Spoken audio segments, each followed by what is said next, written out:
দর্শক, আমি এই মুহূর্তে আপনাদের সামনে কথা বলতে এসেছি।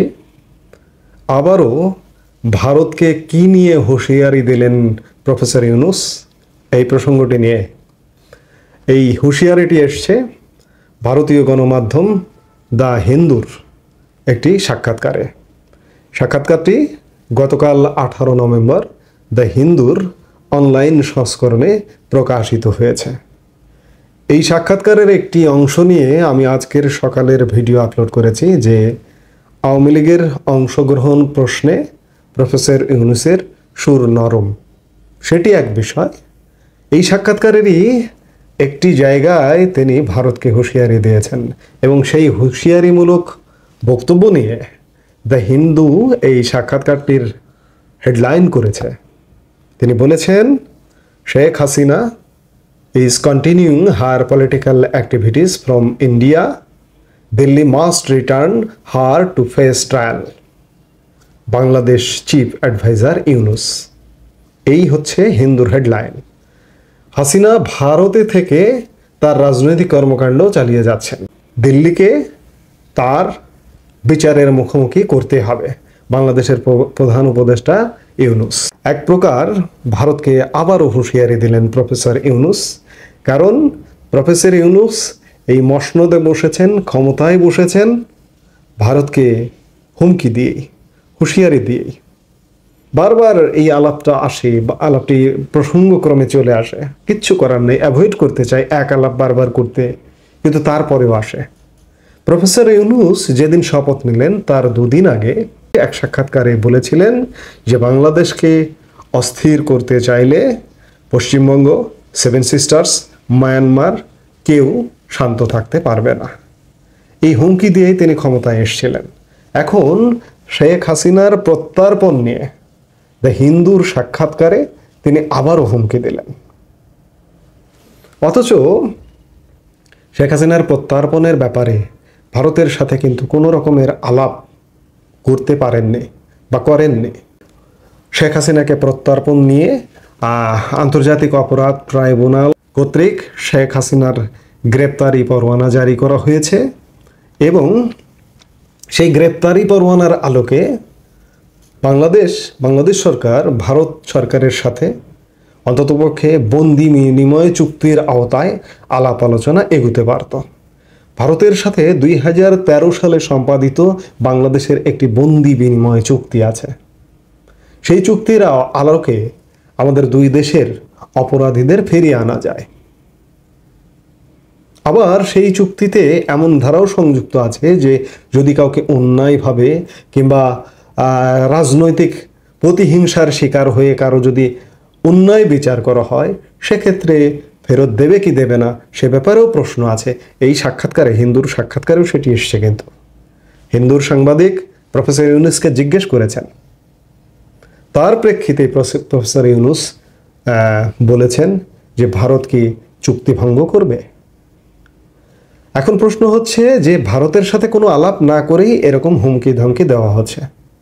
ভারতের সাথে প্রত্যার্পণের কোনো অফিসিয়াল পেপার্স কিংবা মুখোমুখি বৈঠকে কোনো আলোচনা নেই, কিন্তু বাংলাদেশ সরকার কি করেছে, ওই যে আন্তর্জাতিক অপরাধ ট্রাইব্যুনালের গ্রেপ্তারি পরোয়ানার আলোকে ইন্টারপোলকে চিঠি দেবার অনুরোধ করেছে।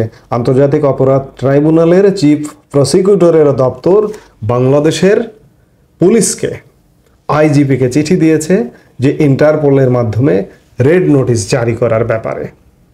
ইন্টারপোল পর্যন্ত সেটি পৌঁছেছে কিনা এখন পর্যন্ত আমরা জানি না, কিন্তু প্রসিকিউটর দপ্তর থেকে আইজিপি দপ্তরে অন্ততপক্ষে গেছে। একটা কথা আছে যে ঘোড়া ডিঙ্গিয়ে ঘাস খাওয়া, এইখানে খানিকটা তেমনটাই মনে হচ্ছে যে ভারতের সাথে কোনো রকম প্রত্যার্পণের আলাপ আলোচনা না করেই ইন্টারপোলে চলে গেছে আমাদের সরকার।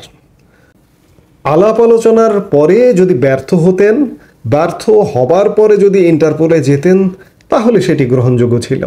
কিন্তু আগেই ইন্টারপোলে যাবার পরিকল্পনা। ইন্টারপোলেরও তো পলিসি আছে।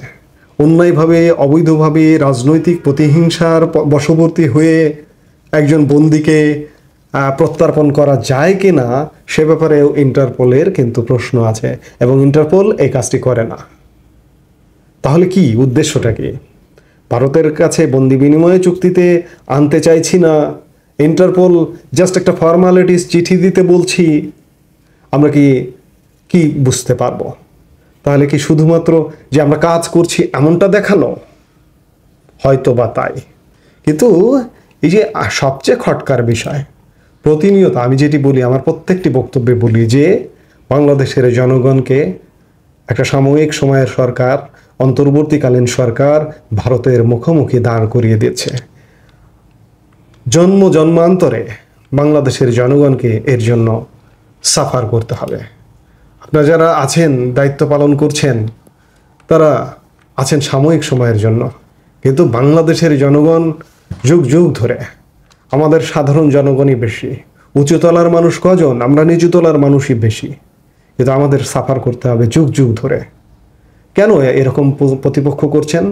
সাক্ষাৎকারে বলেছেন, হিন্দুর সেই সাক্ষাৎকারে বলেছেন, একই সঙ্গে হাসিনাকে ফিরিয়ে না দিলে বাংলাদেশ ও ভারতের মধ্যে খুব একটা সুখের সম্পর্ক তৈরি হবে না বলেও হুঁশিয়ারি উচ্চারণ করেছেন প্রধান উপদেষ্টা। সাবেক প্রধানমন্ত্রী শেখ হাসিনা ভারত থেকে তার রাজনৈতিক কর্মকাণ্ড চালিয়ে যাচ্ছেন বলে অভিযোগ করেছেন বাংলাদেশের অন্তর্বর্তীকালীন সরকারের উপদেষ্টা ডক্টর ইউনূস। তিনি বলেছেন, বিচারের মুখোমুখি করতে হাসিনাকে অবশ্যই ফিরিয়ে দিতে হবে ভারতকে। আমি যেটি শিরোনামের কথা বলেছি। একই সঙ্গে হাসিনাকে ফিরিয়ে না দিলে বাংলাদেশ ও ভারতের মধ্যে খুব একটা সুখের সম্পর্ক তৈরি হবে না বলে হুঁশিয়ারি উচ্চারণ করেছেন প্রধান উপদেষ্টা। সাক্ষাৎকারটিতে তিনি তার সরকার গঠনের 100 দিনের বিভিন্ন কর্মকাণ্ড নিয়ে কথা বলেন এবং উগ্রপন্থার উত্থান ও হিন্দু এবং অন্যান্য সংখ্যালঘুদের নিরাপত্তা নিয়ে প্রকাশিত প্রতিবেদনগুলোকে প্রোপাগান্ডা বলে অভিহিত করেন। প্রফেসর ইউনূস আগাগোড়ায় যেটি অস্বীকার করছেন যে সংখ্যালঘু নির্যাতন হয়নি, সংখ্যালঘু নির্যাতন হয় না বাংলাদেশে, সেই অভিযোগটি হিন্দুর সাক্ষাৎকারেও করেছেন। অর্থাৎ এক প্রশ্নে আমি আগের বক্তব্যে বলেছি যে তিনি এক প্রকার সংখ্যালঘু নির্যাতনকে বৈধতা দিতে চাইছেন। সবকিছু মিলিয়ে ভারত বাংলাদেশ সম্পর্ক বাংলাদেশের স্বাধীনতার ইতিহাসে এই 3 মাসে যতটা বাজে সম্পর্ক হয়েছে, এমন সম্পর্ক আর কখনোই ছিল না। এই সম্পর্কের নানা অভিঘাত আমরা ইতিমধ্যে লক্ষ্য করছি। অর্থনৈতিকভাবে ভারতের সাথে বাণিজ্য সম্পর্ক অর্ধেকে নেমে এসেছে। আমাদের যে মানুষের যোগাযোগ, মানুষের যাতায়াত ছিল, সেগুলো বন্ধ হয়ে গেছে। এর মধ্যে ভারত আমাদেরকে এক প্রকার সাংস্কৃতিকভাবেও বয়কট করবারও আলামত দেখাচ্ছে। যেমন কলকাতা আন্তর্জাতিক বইমেলা হয় একটি, সেই বইমেলায় এবার বাংলাদেশের অংশগ্রহণ নেই। বিগত 28 বছর যাবৎ কলকাতা আন্তর্জাতিক বইমেলায় বাংলাদেশের অংশগ্রহণ ছিল। 1999 সালে কলকাতা আন্তর্জাতিক বইমেলার থিম কান্ট্রি ছিল বাংলাদেশ এবং সে সময়ের প্রধানমন্ত্রী শেখ হাসিনা সেই মেলার উদ্বোধকও ছিলেন। অর্থাৎ বাণিজ্যিক, অর্থনৈতিক, সাংস্কৃতিক নানাভাবে আমরা ইতিমধ্যে ভারতের সাথে অবরুদ্ধ হতে শুরু করেছি। এই অবরুদ্ধতা নিয়ে আমার বর্তমান সরকারের কোনো মাথা ব্যথা নেই, উল্টো প্রতিনিয়ত উস্কানি দিচ্ছি। এই উস্কানির পরিণাম সাফার করব আমরা, তীব্রভাবে অনুভব করছি। প্রতিটি বাঙালির, প্রতিটি বাংলাদেশের মানুষের এটি উপলব্ধি করা উচিত, কারণ আমার সবচেয়ে নিকট প্রতিবেশী। আমি তাকে বাদ দিয়ে যদি অন্য কোনো চিন্তা করি, সেটি হবে বাস্তবতার একদম বাইরের একটা চিন্তা। আমি নানা উদাহরণ দিয়ে বিভিন্ন সময় বলবার চেষ্টা করেছি, ভারতকে বাদ দিয়ে বাংলাদেশ কোনো কিছু করা অসম্ভব। যদি করতে হয় বাংলাদেশকে উঠিয়ে নিয়ে যেতে হবে দূর দেশে। কাছাকাছি দুটো বাড়ির মানুষ একসাথে না চললে নানা রকম সমস্যার সৃষ্টি হয়, তেমনি কাছাকাছি পাশাপাশি দুটো দেশ একসাথে কাঁধে কাঁধ না মিলিয়ে চললে নানা রকম সমস্যার সৃষ্টি হবে। আমাদের বাংলাদেশের মানুষকে সেই সমস্যার দিকেই ধাবিত করছেন প্রফেসর ইউনূস। আমি অনুরোধ করব, সরকারকে অনুরোধ করব, সরকারের অনেকে আমার বক্তব্য শোনেন, কথা শোনেন, যে ভারতের সাথে যে কোনো মূল্যে, ঠিক আছে, আমাদের স্বার্থ সংশ্লিষ্ট বিষয়ে আমাদের মাথা উঁচু করা সম্পর্ক থাকবে, আপোষ করব না আমাদের স্বার্থে, কিন্তু সম্পর্কটা স্বাভাবিক রাখতে হবে।